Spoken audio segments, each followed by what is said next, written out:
thought this might be a blowout, the popular vote is relatively close. In Florida and Virginia, he won very close races. So I think that's the answer. United States of America.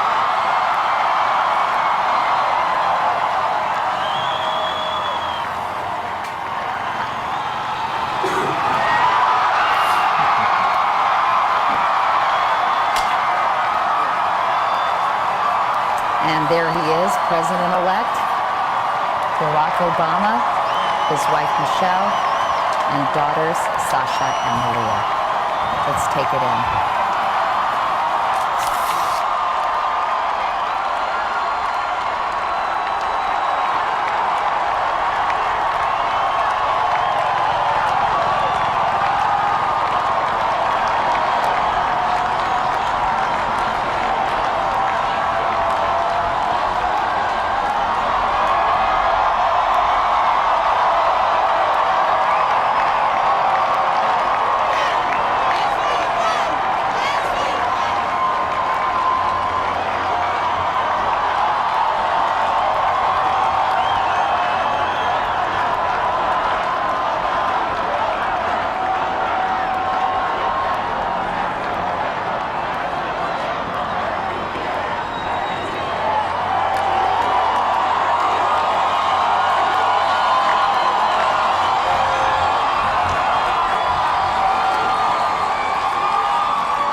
Hello, Chicago.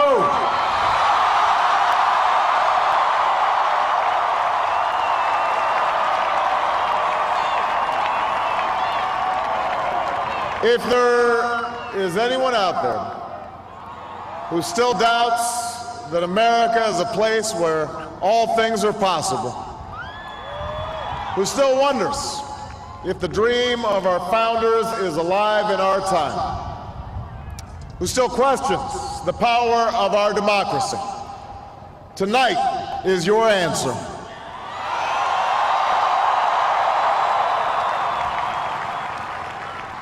It's the answer told by lines that stretched around schools and churches in numbers this nation has never seen, by people who waited 3 hours and 4 hours, many for the first time in their lives, because they believed that this time must be different, that their voices could be that difference. It's the answer spoken by young and old, rich and poor, Democrat and Republican, black, white, Hispanic, Asian, Native American, gay, straight, disabled and not disabled, Americans who sent a message to the world that we have never been just a collection of individuals or a collection of red states and blue states. We are and always will be the United States of America.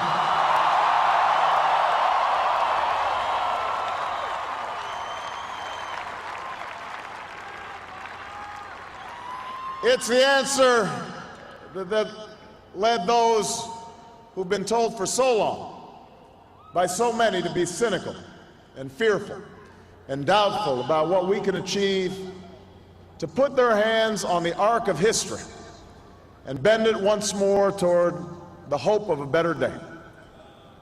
It's been a long time coming, but tonight, because of what we did on this day, in this election, at this defining moment, change has come to America.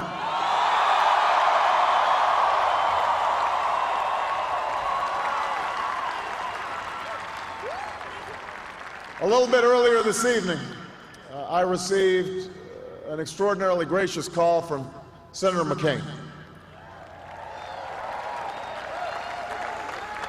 Senator McCain fought long and hard in this campaign, and he's fought even longer and harder for the country that he loves.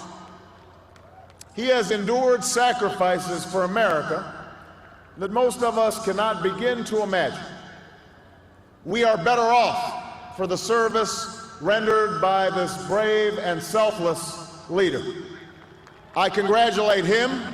I congratulate Governor Palin for all that they've achieved, and I look forward to working with them to renew this nation's promise in the months ahead.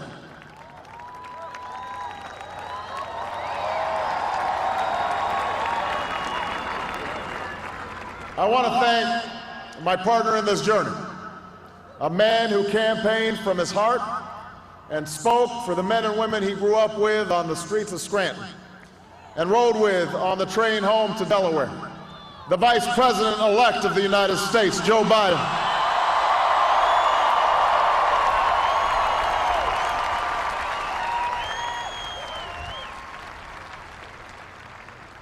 And I would not be standing here tonight without the unyielding support of my best friend for the last 16 years, the rock of our family, the love of my life, the nation's next First Lady, Michelle Obama.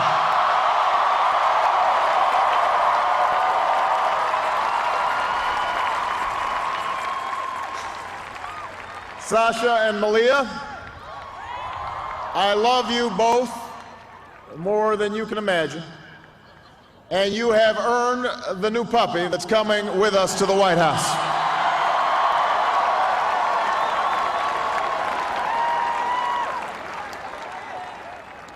And while she's no longer with us, I know my grandmother's watching, along with the family that made me who I am.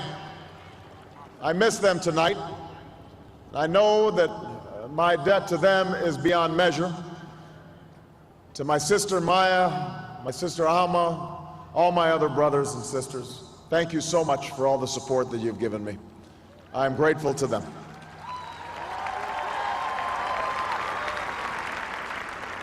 To my campaign manager, David Plouffe,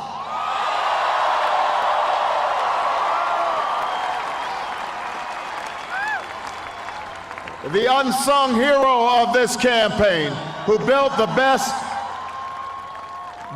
political campaign, I think, in the history of the United States of America. To my chief strategist, David Axelrod, who's been a partner with me every step of the way.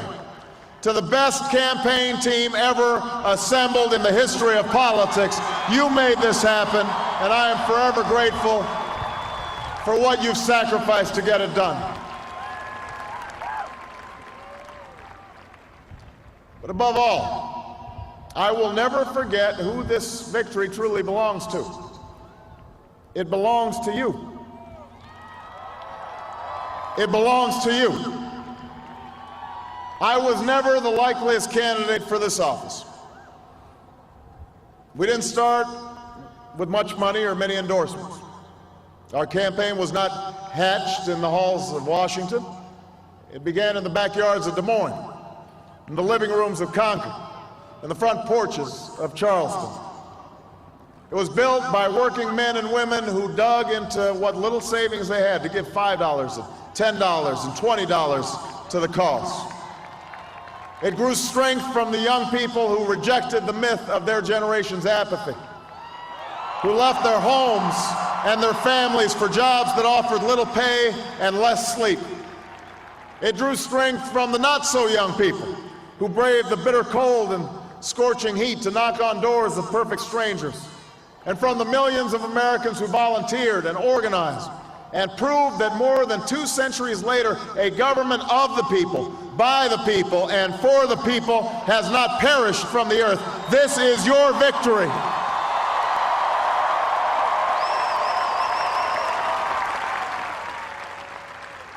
Now, I know you didn't do this just to win an election. And I know you didn't do it for me.